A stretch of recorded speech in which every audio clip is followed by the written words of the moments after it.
Hey, what's up everyone? I'm Bravo and I've snuck my way back inside the 343 Industries studio to check out a world premiere of ranked and competitive gameplay, and I have the two best gentlemen to do it with me here. It's L-Town Sal, of course, of the Competitive Insights team, longtime pro player. Great to be with you again, man. And also Andrew Witts, lead designer on Halo Infinite. Guys, it's great to be with you today. I want to jump right in because, like we said, the world premiere here of competitive and ranked settings, and we're going to have gameplay in just a moment. But before we get into that gameplay, Andrew, I'd love to talk a little bit about the philosophy of ranked and competitive gameplay for Halo Infinite.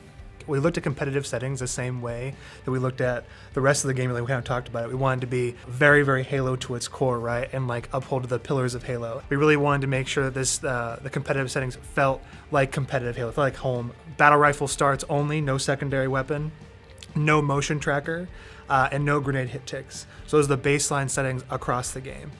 For maps, we have a static curated spawns. We've worked with the Competitive Insights team to make sure that the scavenging story on maps is really strong and facilitates map control. We want to make sure the team that wins is the team that should win. Sure.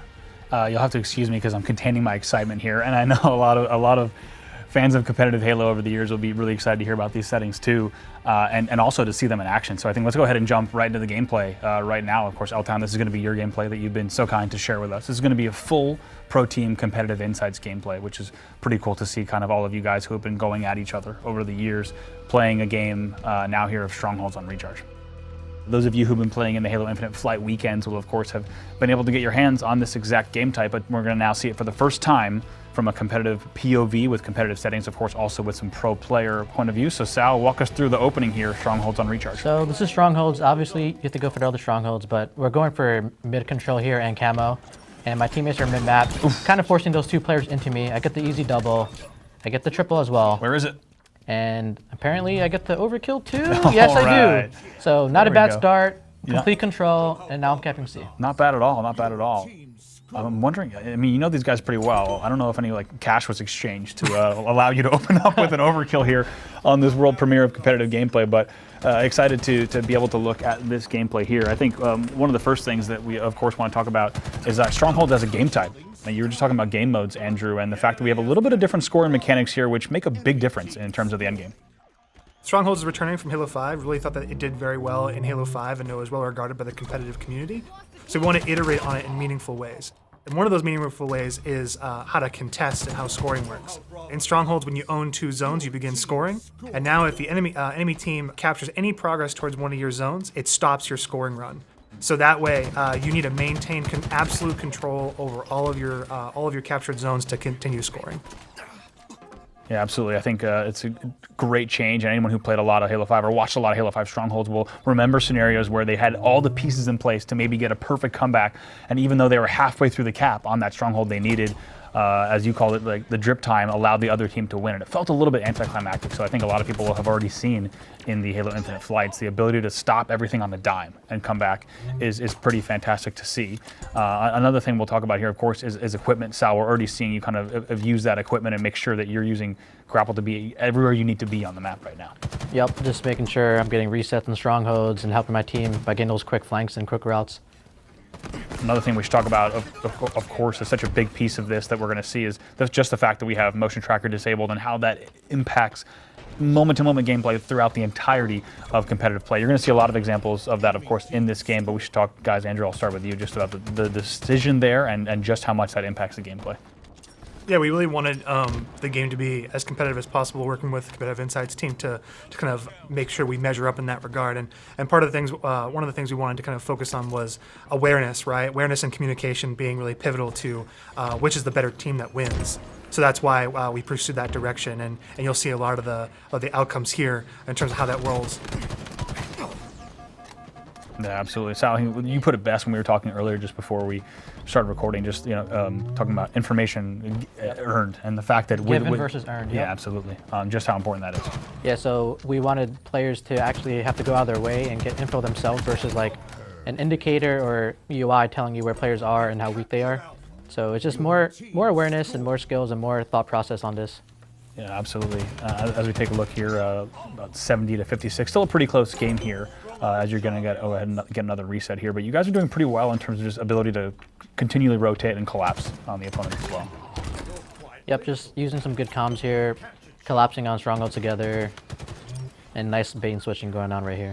Yeah, absolutely.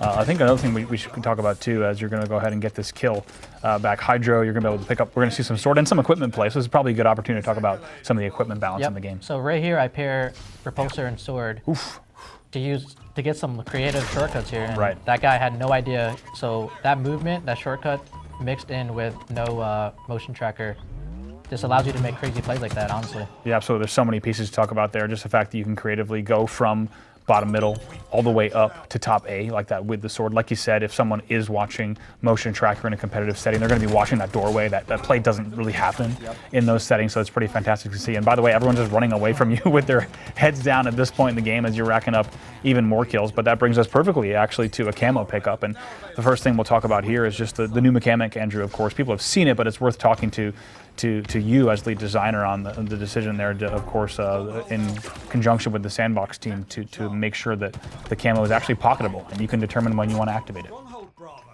Yeah, the sandbox team did an awesome job working on the power equipment in this game, and so being able to pocket power equipment and it taking the spot of other equipment really brings more agency in terms of how you want to use these items to your advantage, right? And also hard decision making. Halo's always about making a million decisions, like having a million decisions to do in a given second, right? And what's the best one? And this kind of adds to that, right? Is do I swap grapple shot for overshield? And do I use it now and then pick the grapple shot back up? What do I do? What is my combinatory effects based on what my current inventory is? Do I mark it for the other teammates to kind of come and pick up and contest with me? These are the kind of questions we asked of ourselves, and ultimately what you see here today is the fruit of those labors, right? And make sure that we tested that hypothesis and it worked. Yeah, it's pretty incredible to see. Just the term equipment on its own in the history of competitive Halo has been kind of a term that has had an ebb and flow over the years of how does equipment fit or not fit into competitive Halo. So to see how much it's not only being accepted, but I would even say embraced with things like clips on Twitter, Twitch, etc., has been pretty amazing. I'd love to talk about that quickly, just kind of the all-up philosophy of how you found this sweet spot balance with the equipment that's in the game that gives players so much creativity. We wanted to make sure that the equipment added to the skill of the game, right? That's the skill gap and then the skill ceiling. So the combinatory effects of, like we saw before with Sal, with the repulsor as well as the energy sword, right? Like the ability to traverse the map the way he did adds that skill, both for newcomer players and also pro players like themselves. Like the experimentation and the expression was really important for us in development in terms of adding these things in and them fitting in with everything else in the sandbox.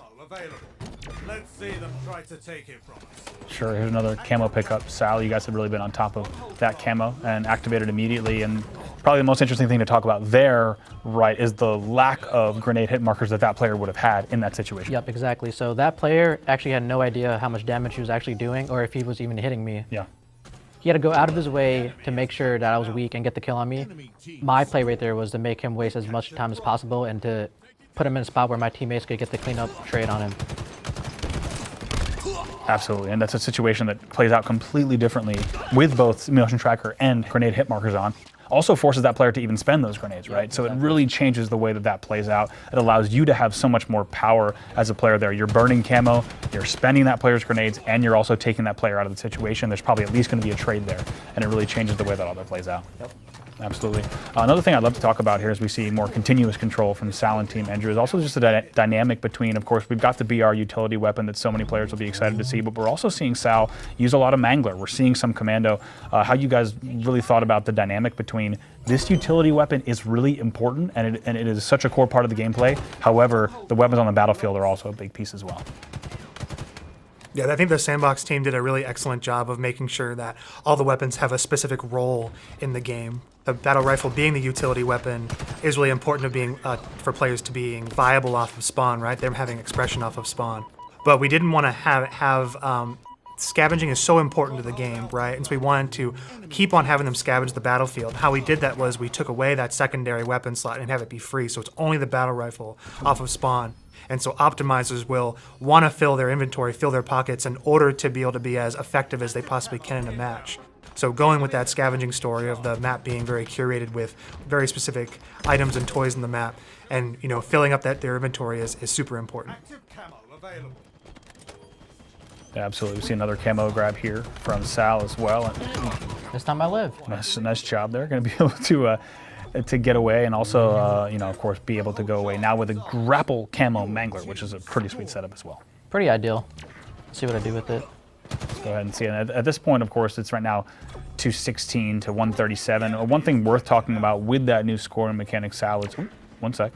We got a contested stronghold here. Let's see how you play this one out. Okay, well done. Takes down the first player. I'm going to go ahead and finish that cap. Or almost finish it, but instead go ahead and up. Nice grapple out, but yeah, it's okay, it's okay. One thing we should talk about though at this point, because even though there's quite a gap, or quite a delta between the scores in the game, you really can't take your foot off the gas, whereas in Halo 5 you might be a little more comfortable because you know you have, as long as you have control with X amount of time left, you're probably going to win the game. But with the ability to stop everything, like we said earlier, immediately while just stepping into a stronghold, that kind of changes the way that competitive teams will play the late game of strongholds. Yep. Especially with the new rule set where you could contest and stop the pausing for a little bit. Like you can't let your foot off the gas. You got to try to close out the game here. So just making sure we keep up the comms and the teamwork, just pushing strongholds together. Yeah, absolutely, and you've done it so well here as well. Take a look at this play as well, as you're going to go ahead and grapple him. Unlucky. Unlucky indeed, but it's just worth noting the fact that you do have kind of that creativity, right? I mean, never has there been in competitive Halo a moment like that where you could fly out of a door and then fly into an entryway like that and be able to just set up a play like that. So it's pretty special to see, and the fact that it balanced the way that it is, right, I'm sure was quite a challenge, Andrew, for a long time, I'm sure. Yeah, we tested a lot of different things, a lot of different settings, but we wanted to make sure that the things like the grapple and really all the equipment had that expression element, right? The things that are powering all those clips that you're seeing on the internet, we're all gleefully seeing on the internet. We want to make sure that it's important for expression with equipment. I want to do this, I want to do this and this. I want to repulse somebody and then follow up with that mangler melee or things that I want to put somebody into a wall and knock them off the map. Expression is just paramount for some of the designs we've done in this game. Certainly. I've seen some expression in the forms of being repulsed off the back of Silo there by the hammer many times in matchmaking. I've also been on the receiving end of overshield grappling hammer players on Behemoth, so I've definitely seen different forms of that expression getting the better of me throughout these weekends. As we take a look at these last few seconds here, Sal, closing it out, I think we're going to see in just a moment, you guys close this out. Yes, some celebratory needler shots to end the game. What better way to finish a match as well? 250 to 170 is our final score there. Sal, you guys ended out on top. A pretty strong performance, I'm not going to lie. Appreciate it.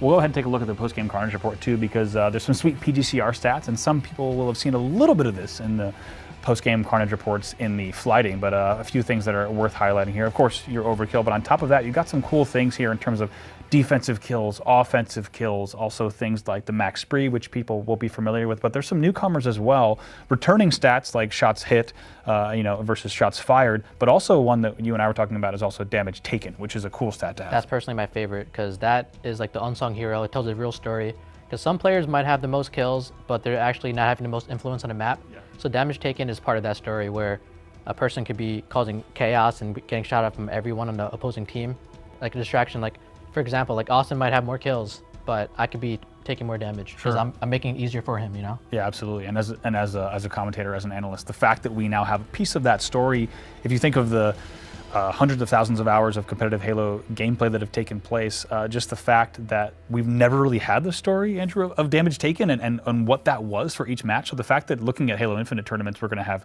have stats like that is pretty cool to be able to see a piece of a Halo match that we've never really had the story of before.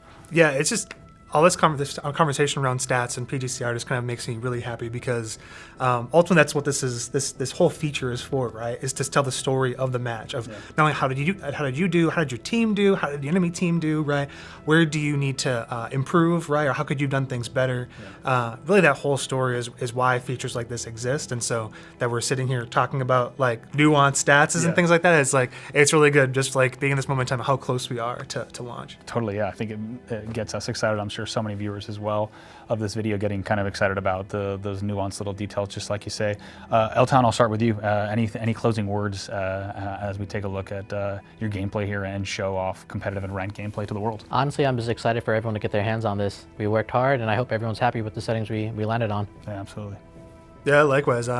Myself and the rest of the team, we worked on this for a while. Really excited to see folks, get their hands on it. Right, the flights have been really exciting for us, really invigorating for us to see the response and all the feedback. Right, it's the same thing here. We're really excited to see what the competitive community does with this game, with these settings, to see what they're able to accomplish in matches. Right, see what ranked is like, see what HCS is like. All this is just super great right now. It's a good time to be a Halo fan. Yeah, it is. As a Halo fan and on behalf of the whole community, I just want to thank you both for the amount of time, love, effort you've put into this game, because it is already showing in the flighting, in the excitement for the game. And it was so special for me to play such a small role in sitting with you two, with all the amount of work you've put into this game. To be part of this competitive reveal is really special for me. So thank you both. There's going to be more information on HaloWaypoint.com on competitive settings, and you can find a blog on even more details there. Of course, stay tuned to @Halo on Twitter as well as Halo Waypoint for even more as we get ready, of course, and also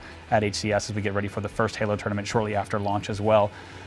It's going to do it for us for now from the 343 live stream studio. It's been a pleasure showing off competitive gameplay, and we'll see you on December 8th.